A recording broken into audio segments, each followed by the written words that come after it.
Okay, good morning everybody.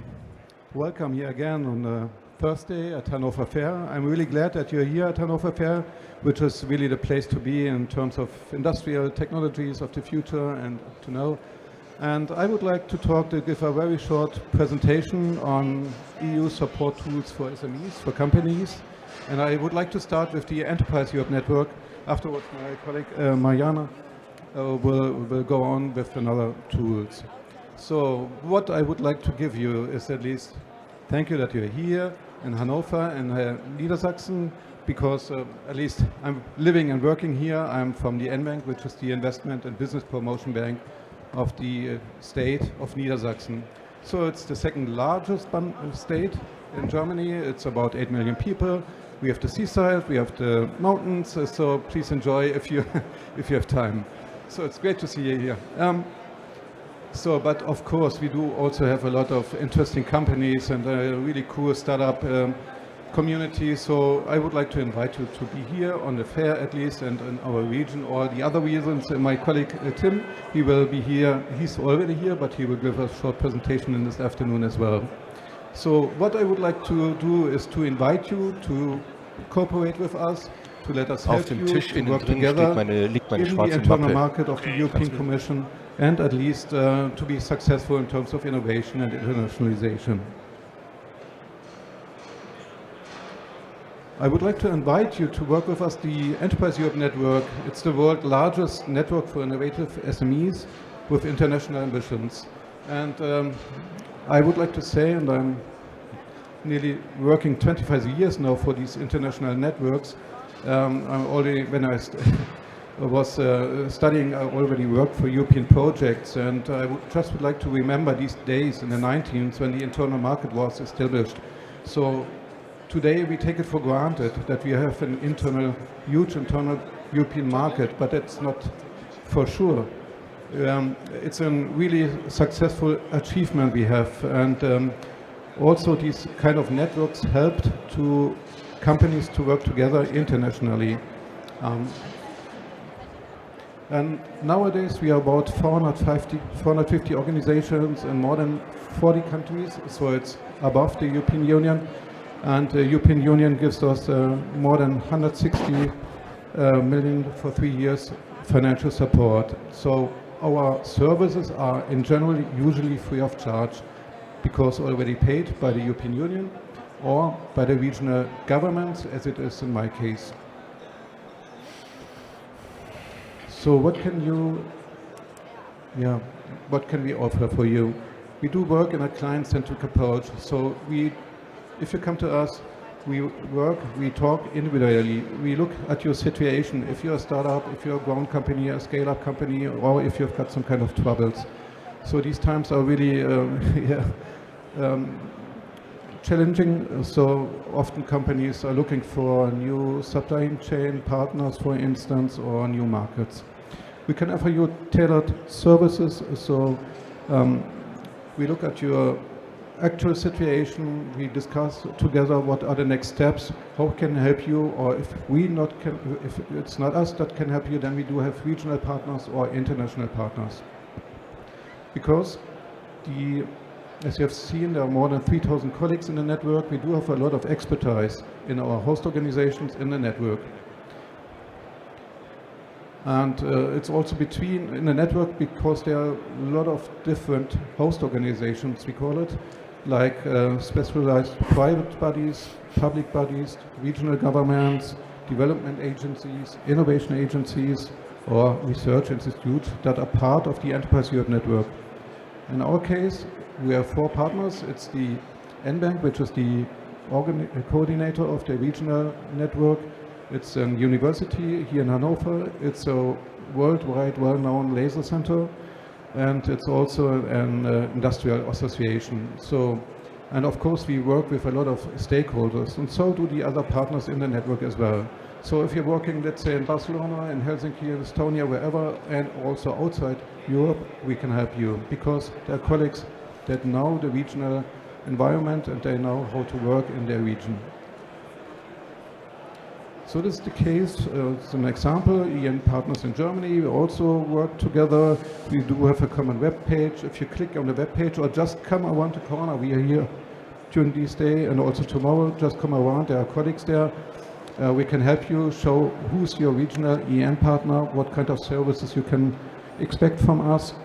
And we do have common projects, like we are at a fair in October or November in Greece, in this case, working together, or we are organizing common events together with the colleagues and with the with the European Commission. And here are some examples of support we can offer.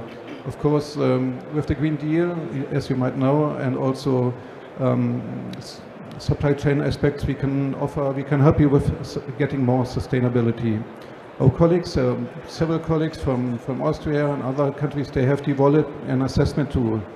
And we are using this assessment tool. In this case, there are about 23 questions regarding economic, social, environmental aspects of your company. So we are discussing with you at what situation are you at the moment, and where do you want to be in 2 years' time. And then together we decide how can we help you, or if it's not us, then our colleagues and our partners, stakeholders in the region, like climate agencies, like universities, like advisors. How can we help you doing the next steps? The same is, of course, where we are, let's say, born as a network, the EU single market, helping companies to export, to import, how to deal with the European regulations. So there are a lot of experts in our network who can help you and who do help. For instance, how to work with the market access database. There was a big event yesterday, Market Access, which was a huge informative event and success. But also in terms of digitalization, for instance. So there are networks in Europe. There are networks here in our region as well. We are partner of an European Digital Innovation Hub in terms of cybersecurity, for instance. So we provide you with this information, in our case with access to finance for digitalization.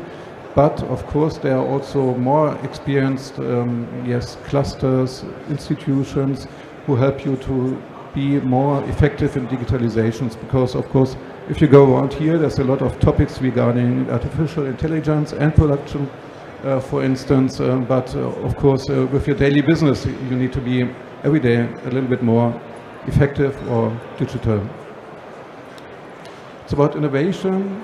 So we started at least also to be a network to help you being more innovative in terms of innovation management. So we can provide with some tools like workshops or an innovation management assessment, which is really also, which helps you with a lot of single steps to be more and more effective or to cooperate within your regional network or international network.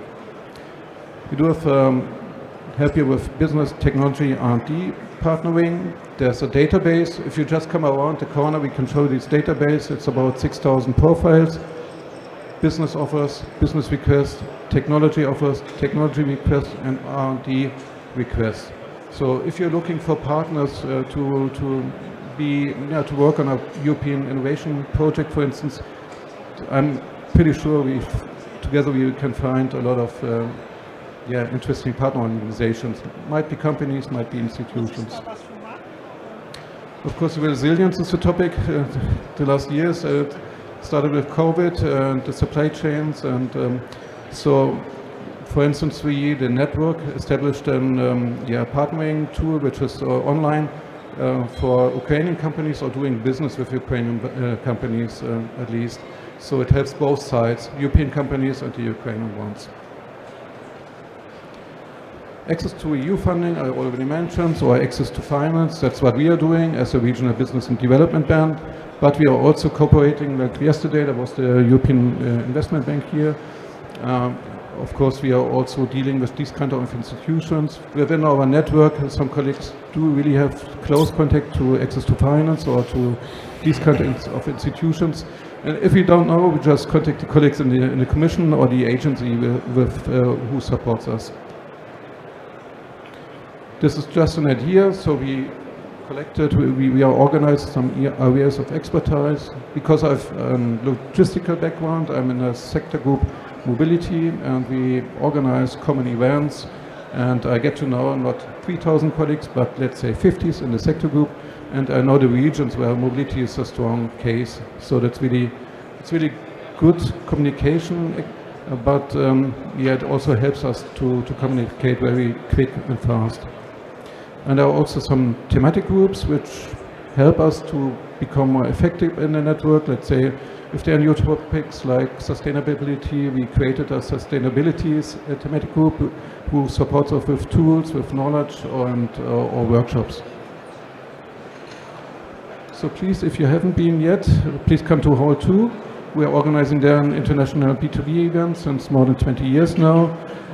It's called the Technology and Business Cooperation Days. So there are about 600 companies participating from more of 50 countries. It's a cool event. It's also online, so you can have a look over there. If you do not have the time to participate this year, maybe next year, or have a look online. And it's not just theoretical. Here are two examples. The one is from North Rhine-Westphalia, Aquabion. My colleague Tim would be there if you have more detailed questions.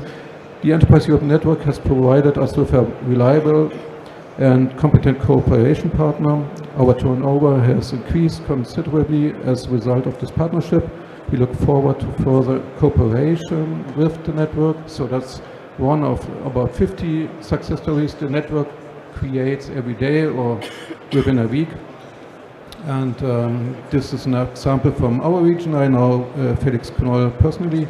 He's the managing director of Berkey GmbH.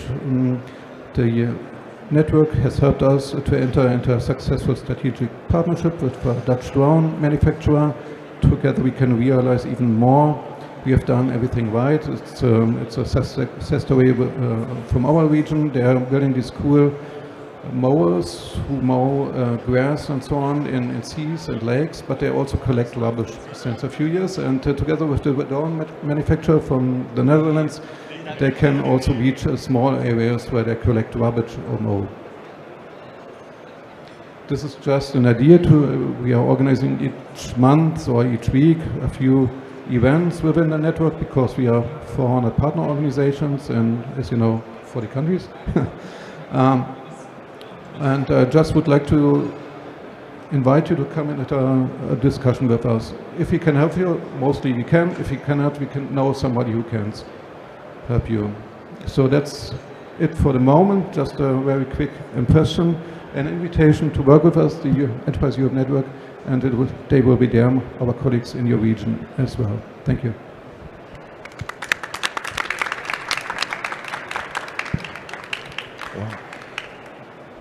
Good morning, everyone.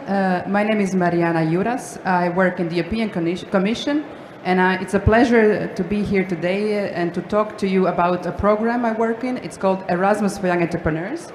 I hope my colleagues will start the presentation. My colleagues will start the presentation? Yes, it's on. Yes, thank you. Like I said, I work in the program Erasmus for Young Entrepreneurs. It's a program that is celebrating 15 years of its existence in 2024. We are very proud that we have now an anniversary, and I'll explain what we are about. As you might imagine, entrepreneurship is very important. 99% of European companies are in fact SMEs. We have over 24 million businesses in Europe that employ over 130 million people. We know it's important. That's why we are here to support entrepreneurship, and this is what we do. So what is Erasmus for Young Entrepreneurs? Has any one of you ever heard of the program before? We have some yeses here. That's great. Erasmus for Young Entrepreneurs is an international business exchange program designed for entrepreneurs. So even though the name is connected with the Erasmus Plus and students, we are in fact a very separate program designed for entrepreneurs. So what do? We focus on entrepreneurship. We try to make entrepreneurship, the dreams of the entrepreneurs, a reality by helping them start their business, grow their business, expand the business internationally, and creating partnerships. So what do? We have a new or potential entrepreneur who wants to learn and gather knowledge, we find him a match abroad, and we send him abroad to go stay and have a business exchange with an experienced entrepreneur in a stay that lasts from 1 to 6 months.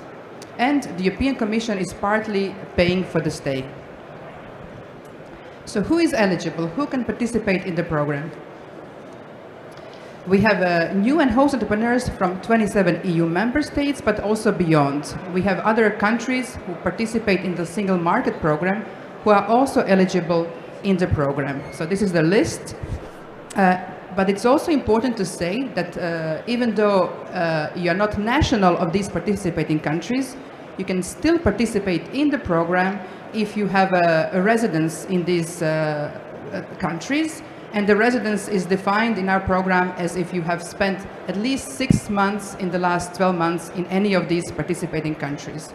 So even though if you're not a national of these countries, if you're a resident there for 6 months in the last 12, you can still participate. We have no discrimination against sectors, so all business sectors are welcome. And what's very important to say is that even though we are called Erasmus for Young Entrepreneurs, there's absolutely no age limit to participate in the program. So everyone beyond 18 years of age is welcome to participate either as new or host entrepreneur. So who are the new entrepreneurs? Who is the person who we sent abroad to have an exchange? We are inviting all would-be entrepreneurs, so you don't even have to start a business to be eligible.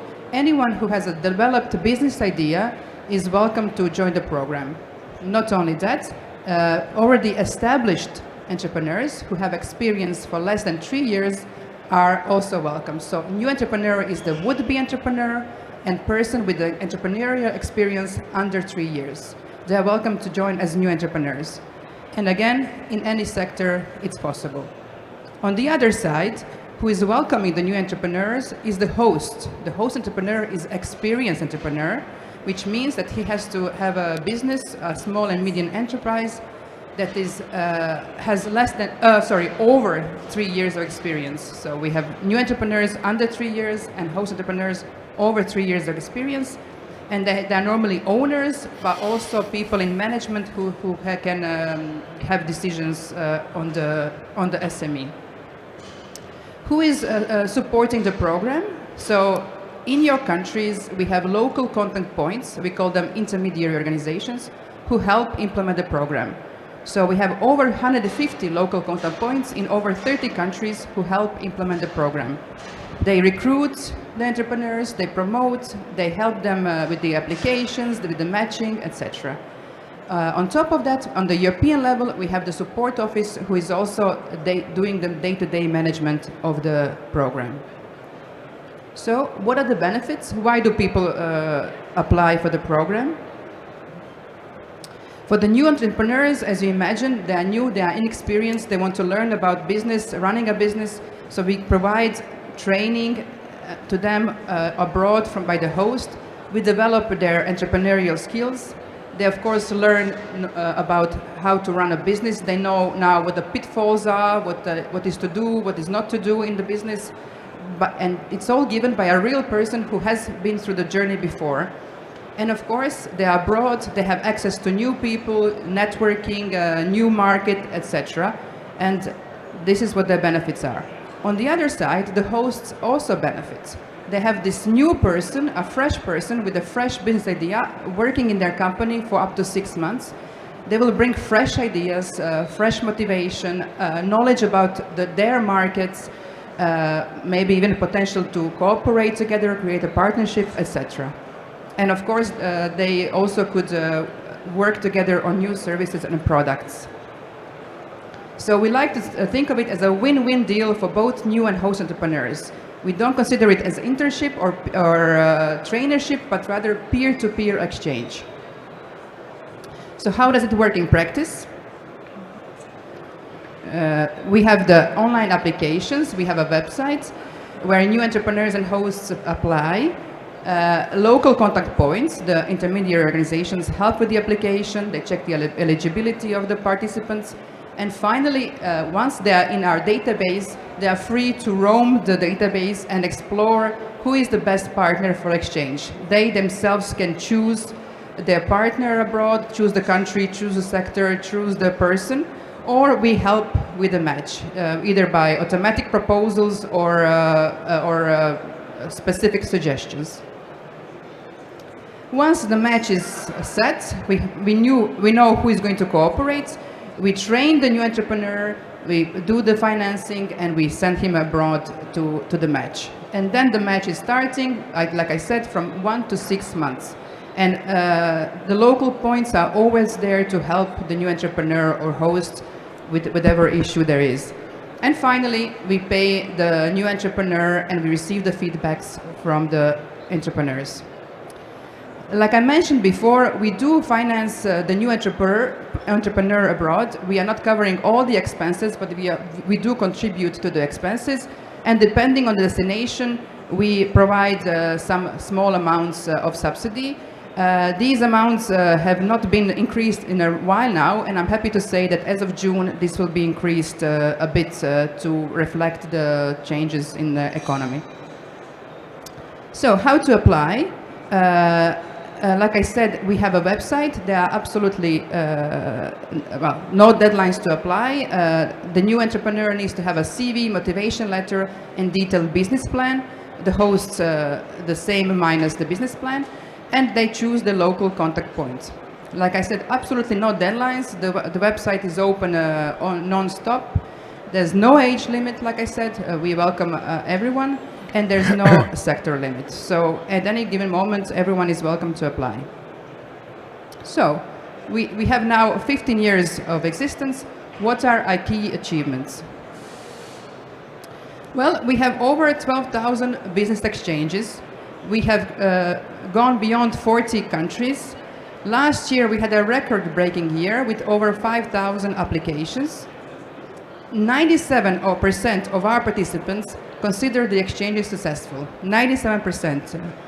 And 92% of them stay in touch after the exchange. So clearly, there was a good match, and people found some benefits in the relationships, and 92% of them want to stay in touch. And 20% of host entrepreneurs want to build a business partnership with a new entrepreneur. Every fifth host finds some benefit in the partnership. And 98% of our alumni recommend the program. So as you imagine, we address youth unemployment, we deliver entrepreneurial education, we offer practical support to SMEs, we strengthen the single market connections because this is the international element there. We create new businesses, help create new businesses, and we help them be more resilient. Beyond these numbers, beyond these statements, there are real people behind. It's a pleasure to work for this program because we have direct feedback from them, and they share their experiences and their stories, and they explain how the program has indeed helped their businesses. And if you go to our website, there's an archive of all these success stories, and it's really interesting to read. Just a small note, we are also, of course, looking for local contact points to support the program. And I'll just give one short slide. How do organizations become our local contact points? So the European Innovation Council and SME Executive Agency, SMEA, is launching calls to business support organizations to become our local contact points. And in fact, such call is now open. So if you know of a business support organization who is interested, now is the time to apply to become a local contact point. So these are the people who are managing the program in the countries of Europe and who are helping the entrepreneurs. So they would need to be independent legal entity, and they would have to create a consortium, international consortium from different countries. So I will not go into details, but if you're interested, please go to the website of SMEA to find out more. And in general, where to get more information, this is the website. Like I said, it's open for applications non-stop. If you're interested in the call, please go to the SMEA website. Okay, thank you very much for your attention.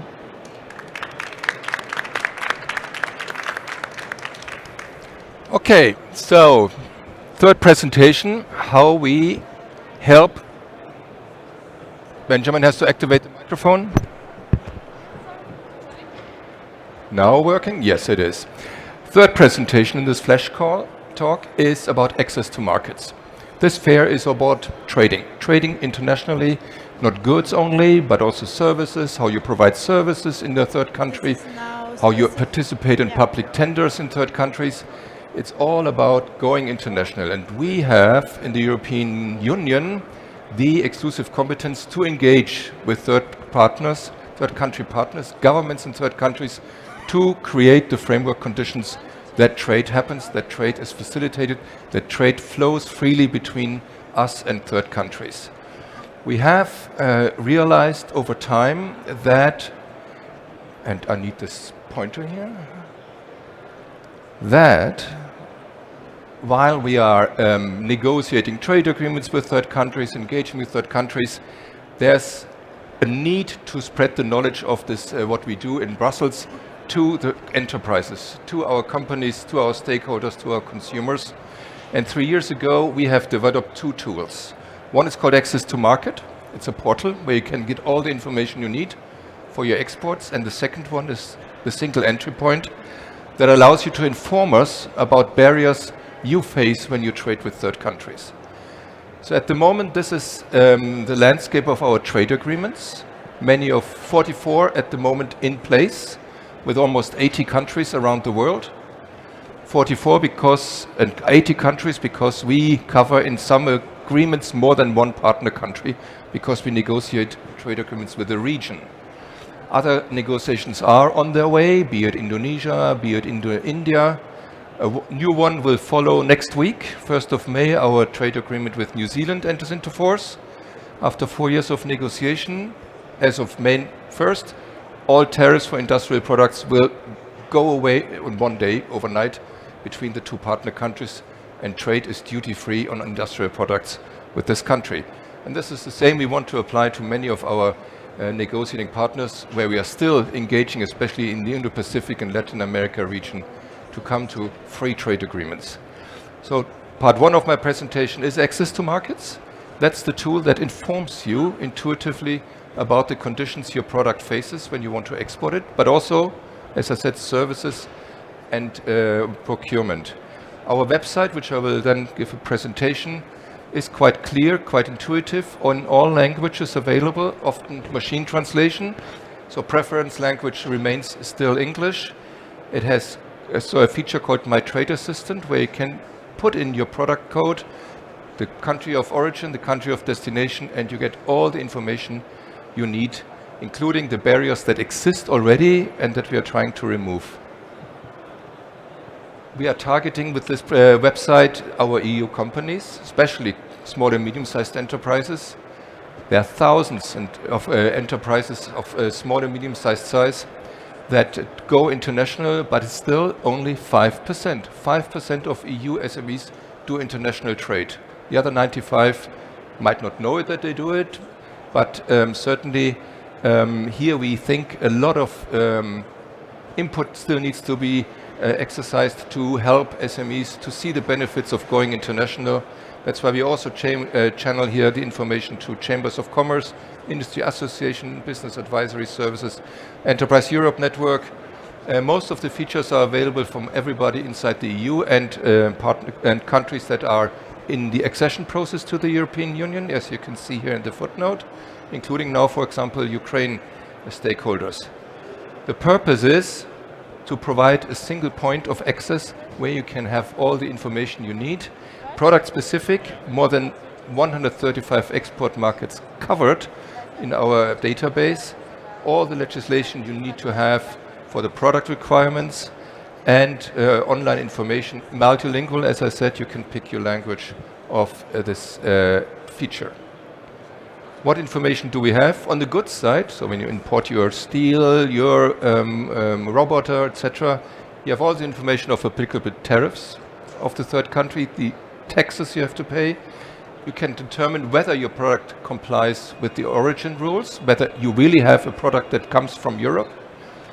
and you have all the rules concerning how to import your country in terms of customs procedures, etc. We then have information on public procurement, how you participate in tenders. So our website includes all the ongoing tenders for the moment in Canada, US and Japan, not only at central level but also sub-central level. So what you have for opportunities in Alabama, in Texas, in British Columbia is on that website available, and you can search whether there's something in for you. And the third cluster is trade and services. At the moment also covering Canada, Switzerland and the UK. We're expanding as we speak the features to cover more markets. And here you can see the detailed conditions, how to provide your lawyer service, architectural service, etc. So we cover here the export, also import rules into the European Union, and trade within the European Union we cover in that feature. As I said, a very welcome feature by our enterprises and SMEs is a self-assessment tool, rules of origin self-assessment. It's a quick test. You put in where your product components come from, where is it manufactured, and then the system tells you whether or not your product complies with the rules we have negotiated with Japan, with Korea, and you can enjoy the tariff-free treatment when you want to export your good. It's a website which looks like that, which I will then go live in a second. We have a search window. As I said, you put in your product name or HS code, country of origin, be it Germany, country of destination, be it South Korea, Canada, US, search, and you get all the data you need in one go. It's most just good, as I said, services, public procurement, and high demand from our companies in the EU. Also the export restrictions imposed by Russia and Belarus feature now in our website. On services, as I said, we have the requirements for the export of services, teaching, advocacy, architecture service, etc., with the relevant cross-links to the legislation in the third country, whether you have to establish a residence, whether you have to have somebody who speaks the language to provide your services. We're covering 4 countries so far and more than 100 different service activities. On procurement, as I said, Canada, Japan, US are covered, where you can find all the information of ongoing tenders and see whether you can participate, plus then the rules of the publication of the tenders. For the moment, since for 4 years, we have meanwhile reached 8 million visitors. It's a hugely successful website. Always positive feedback, 500,000 for 1 year now of feedback on uses of the rules of origin self-assessment. Very popular, as I said, amongst small and medium-sized enterprises who can't go through 3,000, 4,000, 5,000 pages of trade agreements and see the fine print whether or not their product qualifies. And therefore we have this tool developed, which is very intuitive. On public procurement, for 1 year in place now, 10,000 companies have checked, can I participate in this and this tender, and what tenders are around there. And we have constant training. We see that we have to go to events like that and not just work from Brussels and not just work from websites. We provide training every 3 months, hundreds of participants who want to know how the system works in detail. And this is an online training we offer here, very interactive with concrete examples that SMEs especially know how to use it. The second feature, as I said, is we need information about trade barriers in third countries. Often companies complain, I cannot access the market in the Philippines or in Brazil, etc., because there are rules which we think are not fair, are not in compliance with the obligations Brazil has, etc.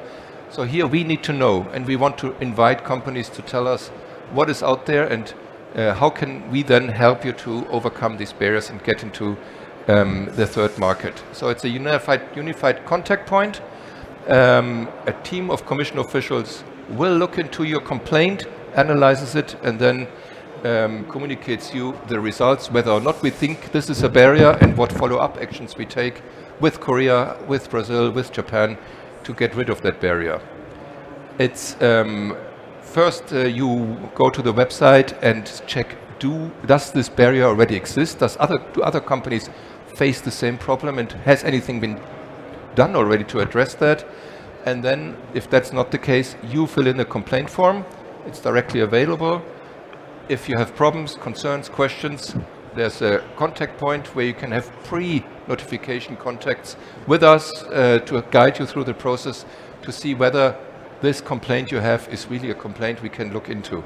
So complaints we receive range from, let's take Norway for example. Norway has far too high tariffs. This is of course a complaint which is very difficult to tackle because Norway might have the right to have high tariffs for cars, for carpets, for machines. Other examples we have is a company says, my cars are stuck at Incheon port in Seoul. Please help me. The customs doesn't release my products and we think we are unfairly treated. So then we go and if it's justified, connect with the Korean authorities to help this company to get the cars into Korea. It's easily found on the Access to Market portal. And if you don't know where to find Access to Market, you Google Access to Market, it's the first hit on Google. We have 2 complaint forms, as I said, one about goods. You identify who you are, what is the problem, and then if you can, tell us what are the legal requirements that are not observed, what are the economic impacts, but as I said, this is not a must. We need to know who you are, what the problem is. We assure confidentiality. The third country, other countries, other member states even, don't know who you are when you launch a complaint. Otherwise, we won't get that many complaints as we do at the moment. We want to ensure that the process is confidential.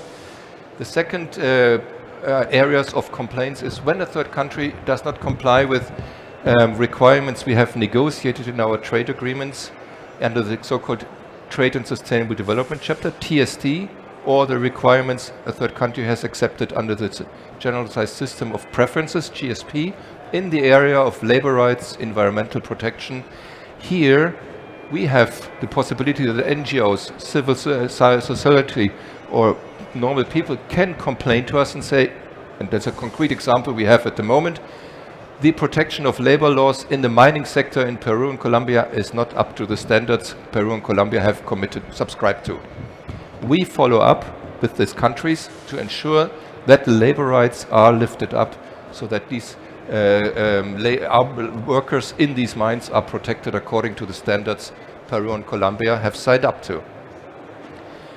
So here we have an easy complaint form filled with boxes to be filled in with an operational guidelines to help you go through the process. That will be available in a month in all languages of the European Union.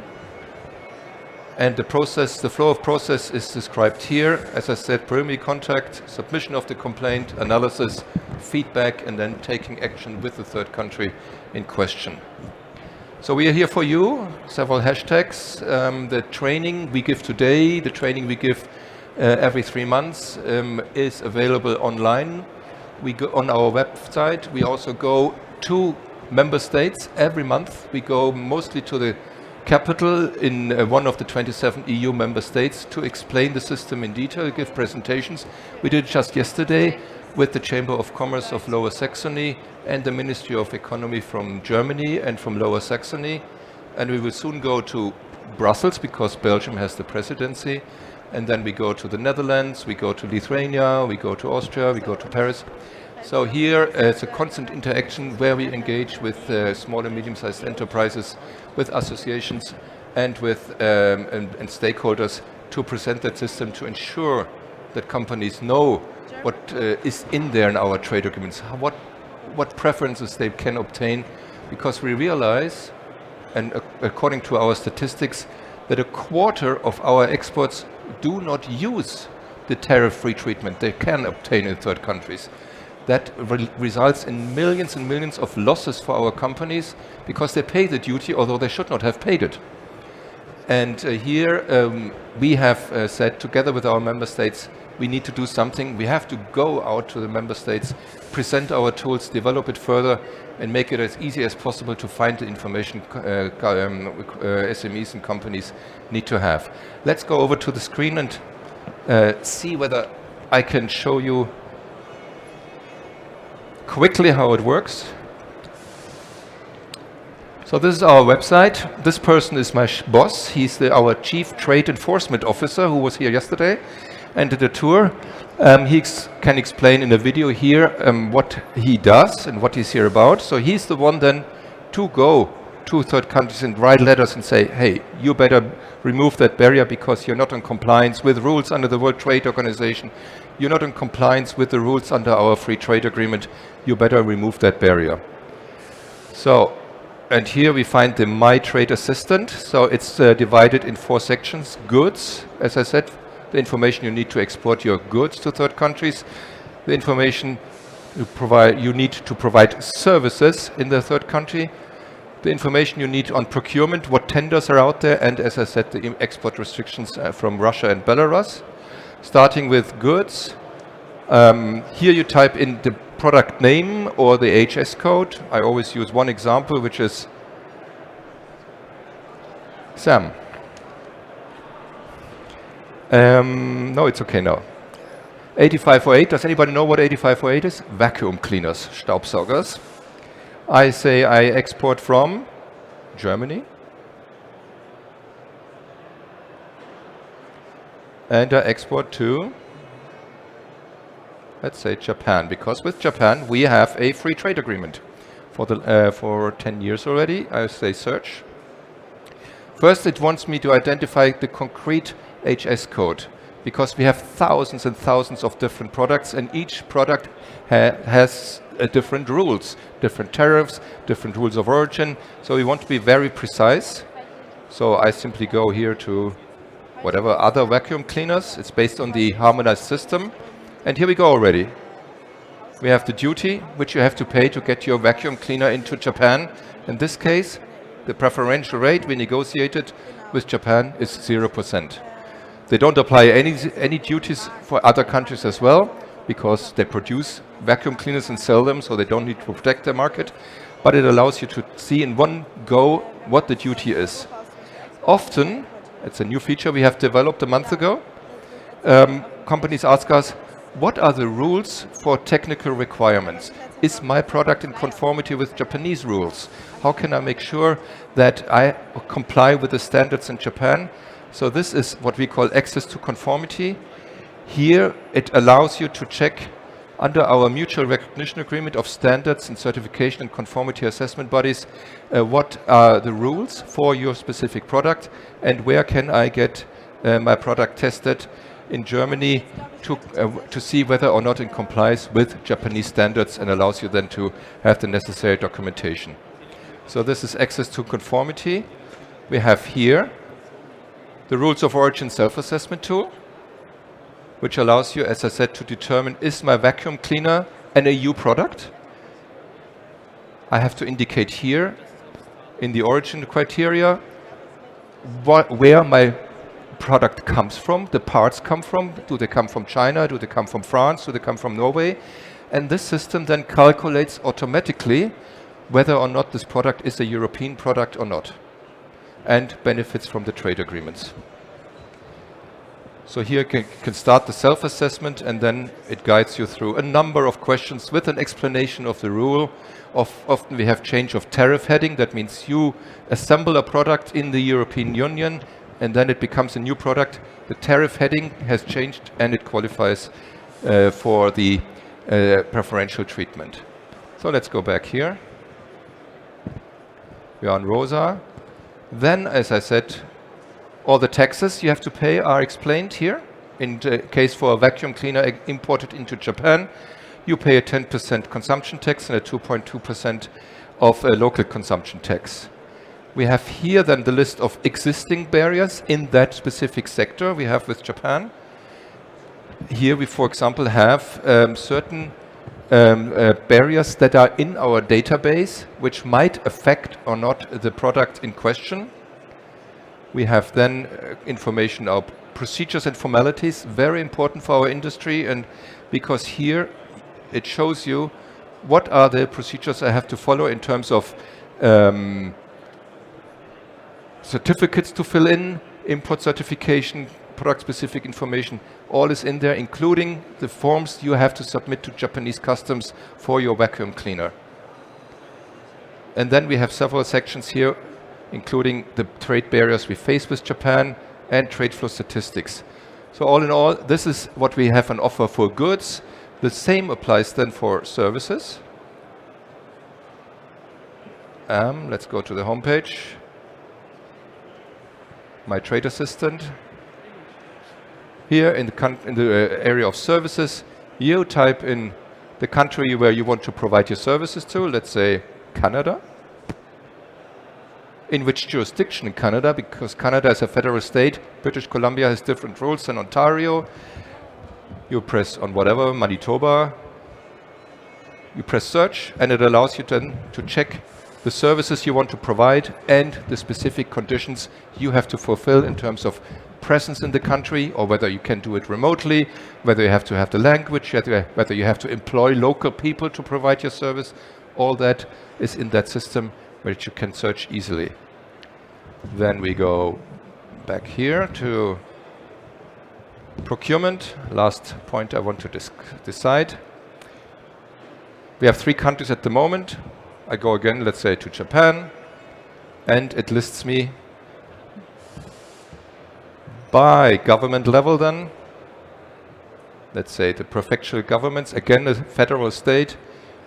It shows me what actual tenders are out there at the moment. Here we have the entity IG Ken, for example, and I can see what is this tender about. Can I qualify to participate? Is it worthwhile? Is my product something that would be of interest to that prefecture in Japan?